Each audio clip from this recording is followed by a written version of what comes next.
Alright, so I was hesitant to make this video because it's going to be a little hostile, but there's been some rather misleading iron separation tests going on the internet, and I feel like I need to point out a rather significant flaw in their tests. Alright, so I'm going to turn on the Deus II.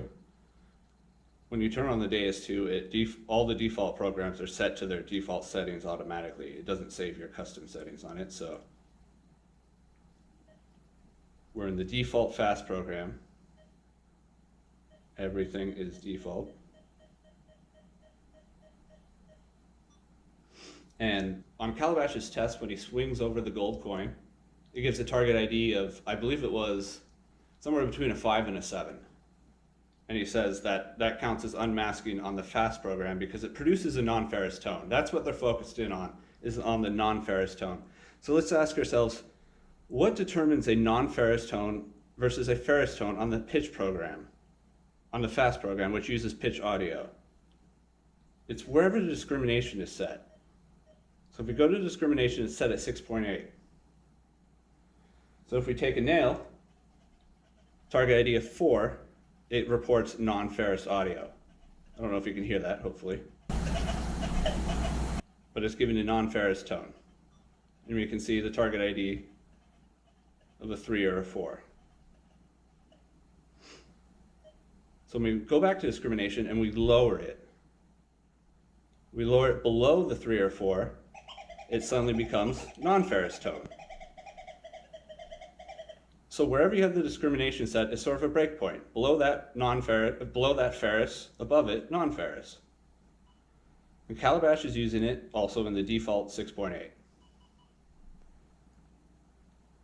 And then when he hits the gold coin, I believe it produces a 7.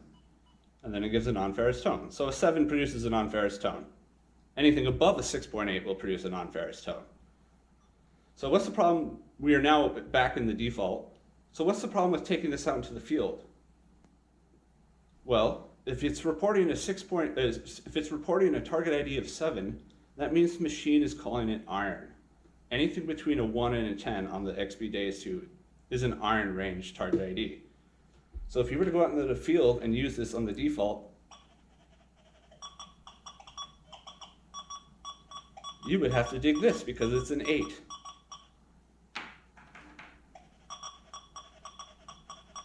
You would have to dig this too. It sounds like there's a mass target in there. There's a small non-ferrous chirp and it repeats at the same point. You would have to dig that. Maybe you could avoid that one.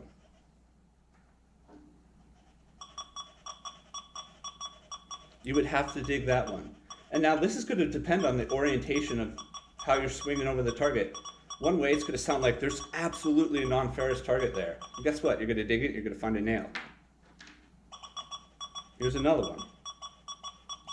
It hits the non-ferrous tone at exactly the same point every swing, and it sounds like a masked non-ferrous target next to ferrous. It's producing the tone, right? Well, you would have to dig that. You would have to dig this piece of iron.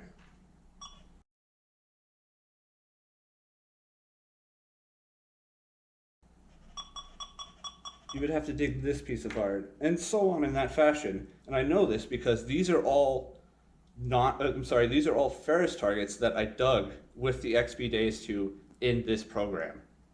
And trust me, when you take this out into the field, it's going to sound like there's non-ferrous targets hidden everywhere. That's something that's not mentioned in this test. So yeah, if you want to dig every 4 to 8, 4 to 9 target ID, go for it. But you're going to be digging tons and tons of iron. And I don't see how that's any different than if you go with the Manticore or the Equinox and dig tons and tons of target IDs that indicate iron. Remember, 0 to 10 is iron on the XP Deus II, so it's calling it iron. Just as if you swing over with the Manticore and it gives an iron target ID. You would have to dig that. And it makes sense. If you want to find mass targets, the number one trick I can give you is to find big pieces of iron and dig them out. Because guess what? That's where mass targets are going to be, right next to iron. And you have to remove the iron to find them. To say that the XP Deus II is successfully unmasking isn't true because you have to consider all of these false positives that you'll have to dig. And there are tons of them. I do not use this program when I search in heavy iron. I use sensitive full tones. You want to know the conductivity of the target. Unless that site has been depleted, then I'll switch to pitch tones and I'll start gambling on these lower targets. But I would do the same with the Equinox. So I just felt like I had to say that and show how I just feel like those tests are incredibly misleading because they're not painting an actual picture of how it works out in the wild.